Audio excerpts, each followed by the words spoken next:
everyone, and welcome back to another episode of Cooking with Candy Chapow. So first of all, for this recipe, I wanted to start off with, I need to go out to my herb garden. This is when my herbs were still alive. Oh, they were so pretty.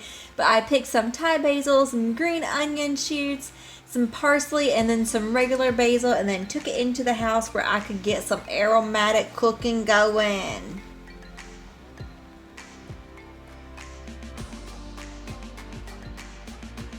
This first recipe that we're going to start off with is chicken vermicelli. If you like Asian style stuff, this right here is a fantastic thing to cook, and you can do it with any kind of protein or whatsoever. You see I've got all kind of sauces and stuff. Pause the screen right here if you want a list of all those, but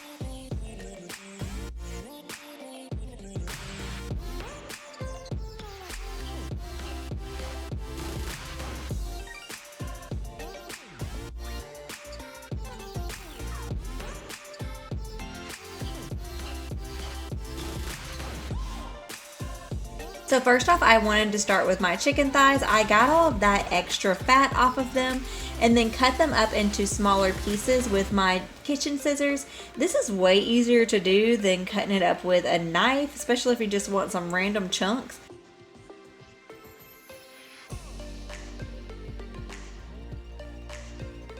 So I guess the only sauce I showed me putting in there is teriyaki. So I put a whole bunch of sauces into the chicken, and I think I put my garlic in there already as well, and then I put it into a pot because this is going to be a soup that we are going to cook everything in the exact same pot. And I cut up a large white onion, and I'm not going to use every bit of this onion. I put half of it away, but once my chicken was starting to cook through, I added in those onions into my pot.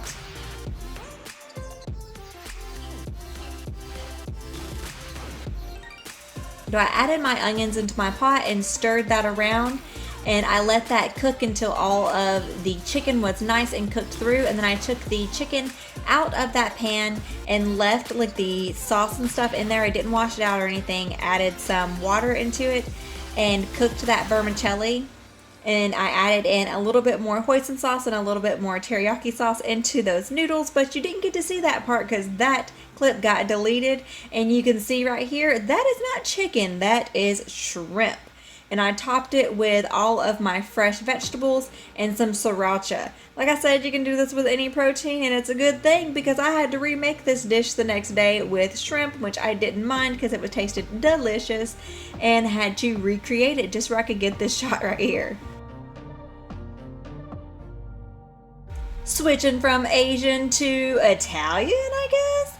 Parmesan encrusted chicken. This one was so easy. I just took some breadcrumbs and some Parmesan cheese and some, I think I put paprika in there as well.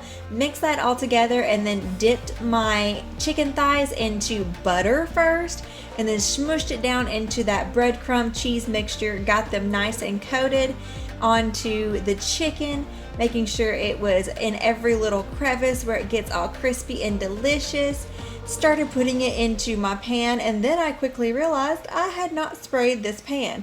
It probably would have been okay, but just to be safe, you'll see me take the chicken out of this pan and then put it back in there and keep on encrusting the rest of my chicken. This right here was so good, and I cooked it in the oven at 350 for about 35-40 minutes until the chicken was all the way cooked through and nice and crispy and delicious.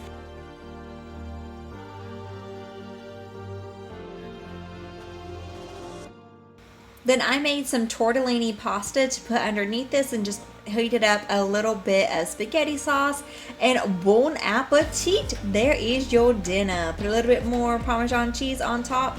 This one was so good. I wish I would have made this double because I wanted to eat it again the next day. The very last recipe I have for you is Cajun chicken pasta. This one was made at like 10 o'clock at night because I had been thinking about it all day long and I just couldn't go to bed without eating it.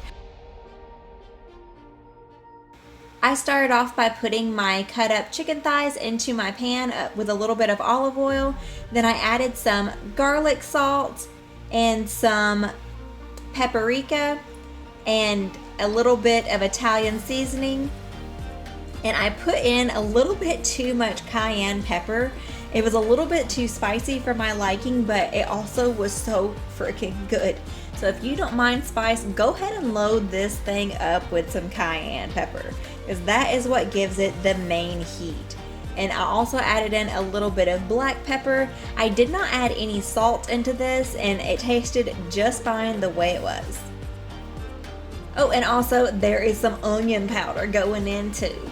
After I had on all of those spices, I just started mixing around my chicken where the spices would get all over every single piece on every side, and then I just covered up this chicken to let it start cooking through.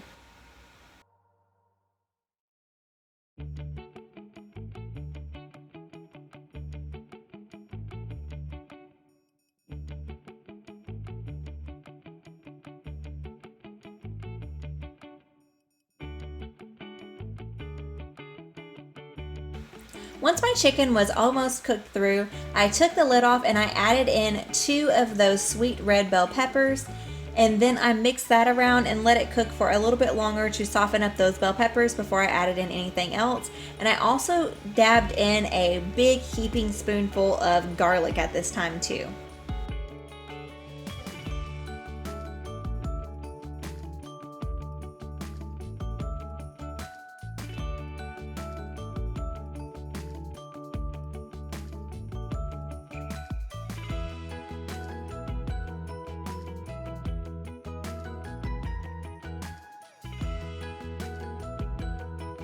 Once my pepper softened up a little bit, I added some chicken stock right into the pan without draining it or anything. You want all that good flavor that's in the pan.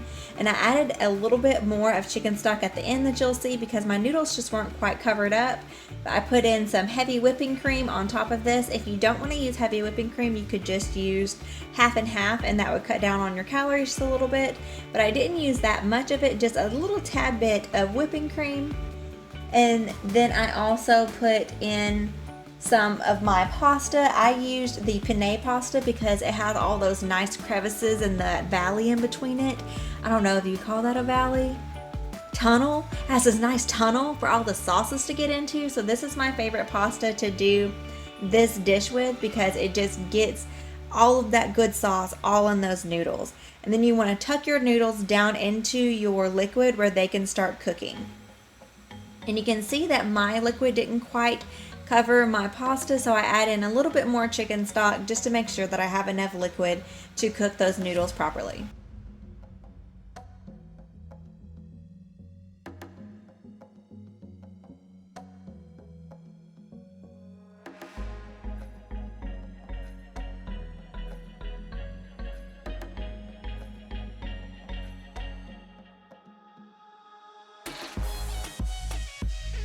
Then you want to return your cover back to your pan and then cook it for about 10-15 more minutes until your pasta is cooked through, and then stir it up a little bit and then your dish is done. Look at that. Oh my god, so good. Oh. And then you just want to plate it up, top it with a little bit more Parmesan cheese, and you're done. I hope that y'all enjoy these recipes and make these for your family. Let me know in the comments below if you try these out and they are winners for y'all. And I will see y'all in the next episode of Cooking with Candy. Chapow!